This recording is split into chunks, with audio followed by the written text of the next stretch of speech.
Welcome to One Word Today. I'm Sophie, your pilot into the universe of Chinese. Let's continue unpacking today's pretty complicated. Finally, we come to something complicated. At least you can see the simplified Chinese versus the traditional Chinese. Very distinctive. And I'm grateful for the viewer who reminded me that there is another major Chinese um, variation out there. I would say Chinese still had many variations, but over history there are several attempts to standardize it.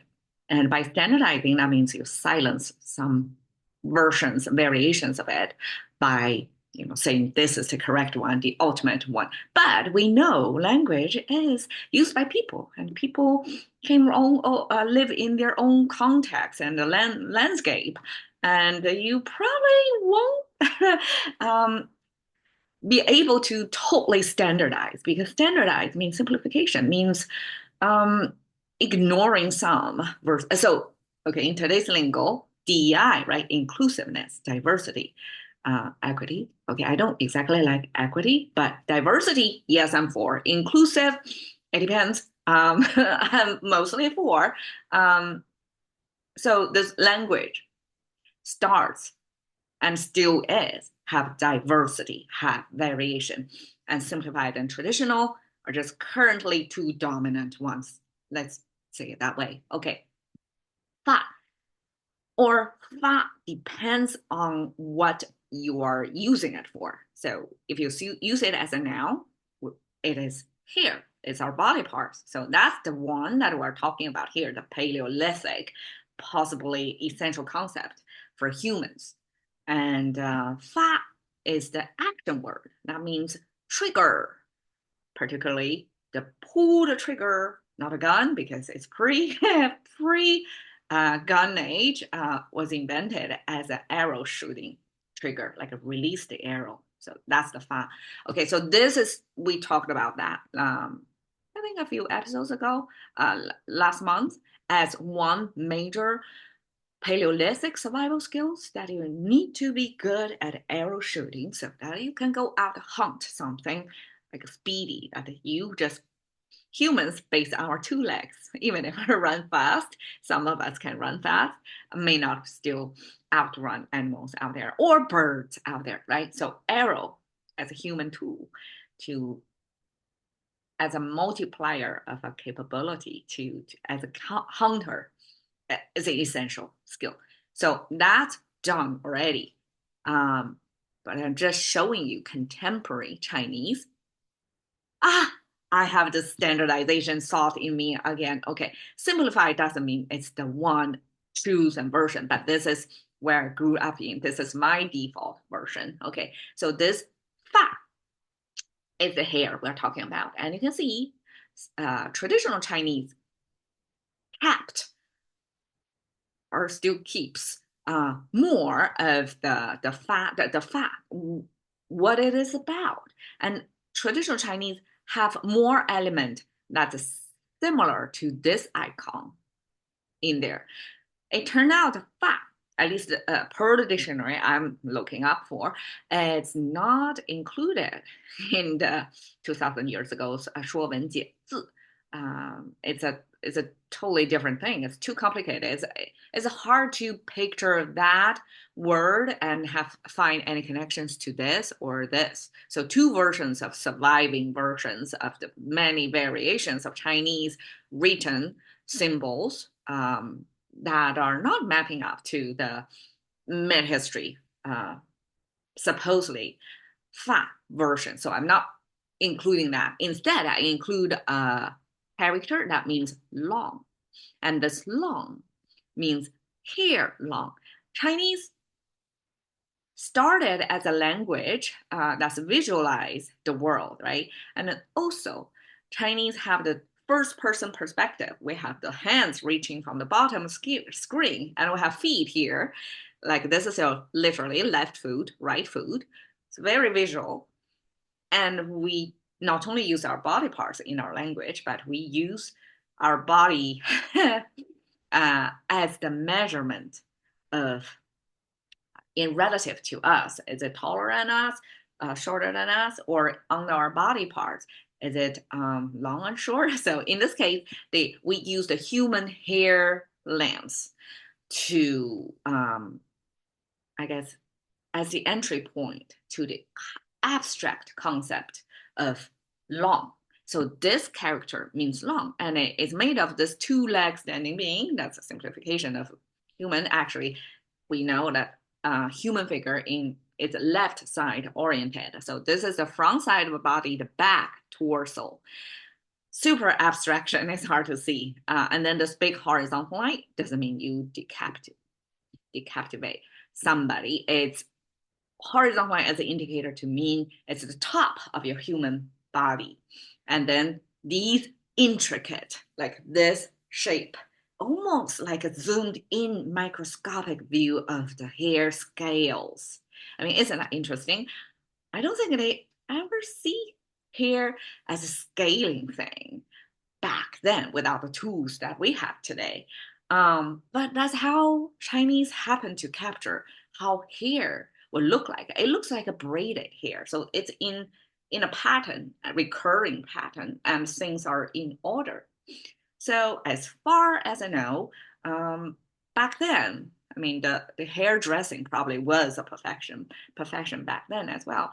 That human hairs, we don't normally have the kind of a cut our hairs as modern hairdressers so skillfully trained up for.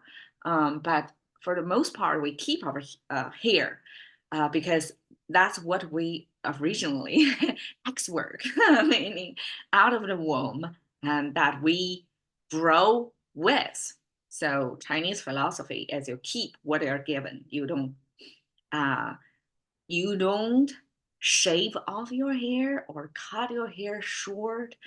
Um, so that's the belief. So hair become the longest body part, longer than your size or other body part that language could potentially use to signify the concept of long. So if we use any body parts on you, the longest one is hair. So from this, you can kind of see it's kind of similar to this, right? The traditional Chinese have this and this recurring theme thing to signify that's the human hair that we're talking about. Okay. 毫发无损, fine hair, not damaged. And fine hair just means that not even the tiniest bits of hair are damaged. Means you come into battle, come back in full piece. Not only in English we say in one piece, right? Like you didn't get injured, you're in full shape, you didn't lose your limbs. But in Chinese, we even go for the extreme, like even the finest hair on you are not damaged. So that's even more extreme level of safety. Return as is without any damage. 结发夫妻, tie hair husband wife. 夫妻 husband wife.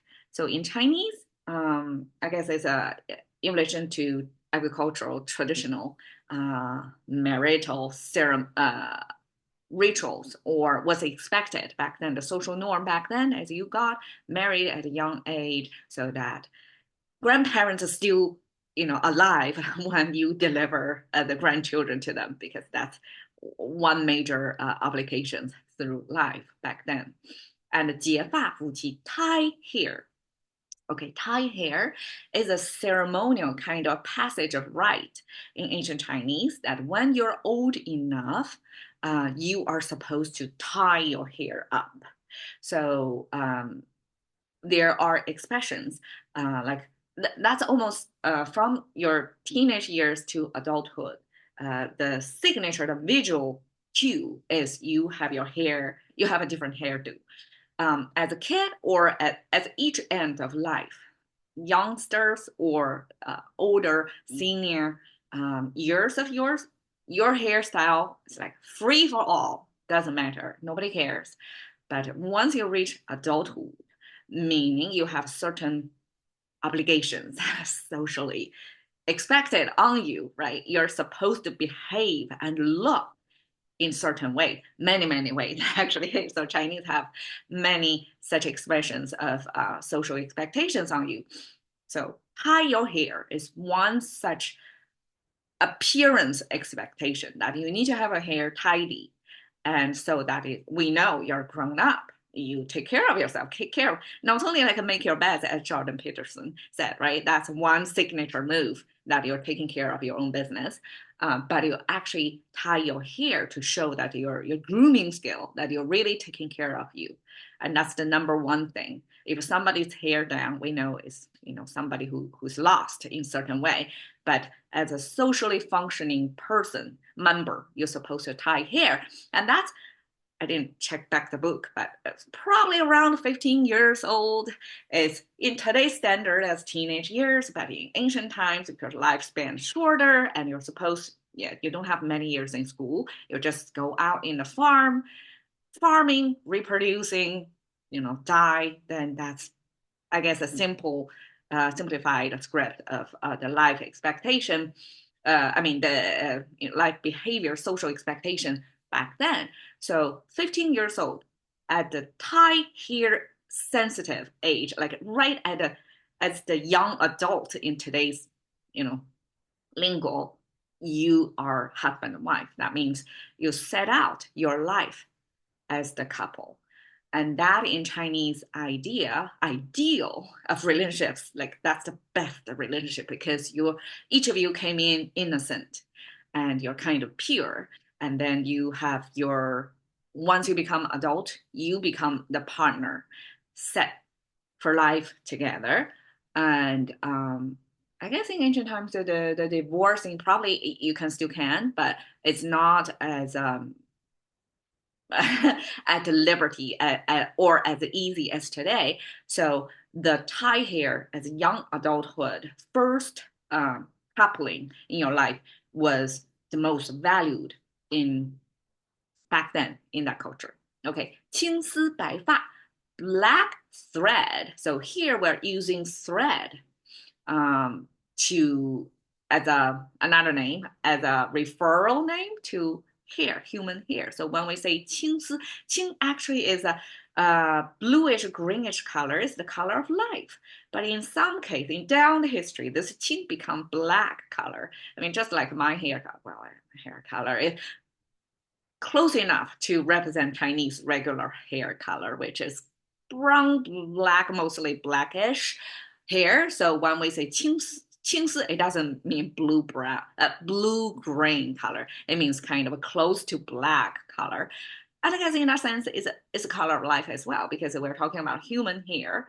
And if you see the human hair in a dark shade, that means you still have a lot of life in you, hopefully. And then the black thread means young, when you're young, the appearance of when you're young. And 白发, as a contrast, this black and white contrast, this 白发, white hair, we're using this 发 to mean silver hair. Yeah, Chinese don't use silver, we use white, okay? So black thread, white hair is a contrast to say, and we use that in the same expression, right next to each other, not only for the contrast, it's kind of dramatic, right? But if the distance between the two is like there's no gap.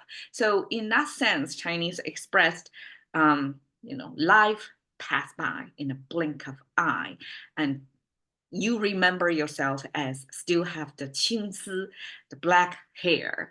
And then once you open your eye, all of a sudden it's white. So that gives you a sense of how how time flies by so fast. All right, so here I have an awesome curly hair image. And in Chinese, I mean, most Chinese don't have curly hairs. And we always want something we don't have. So curly hair was prized in Chinese culture. We want to perm our hairs to a certain extent. All right, so that's fa. Thank you for your time. See you another day.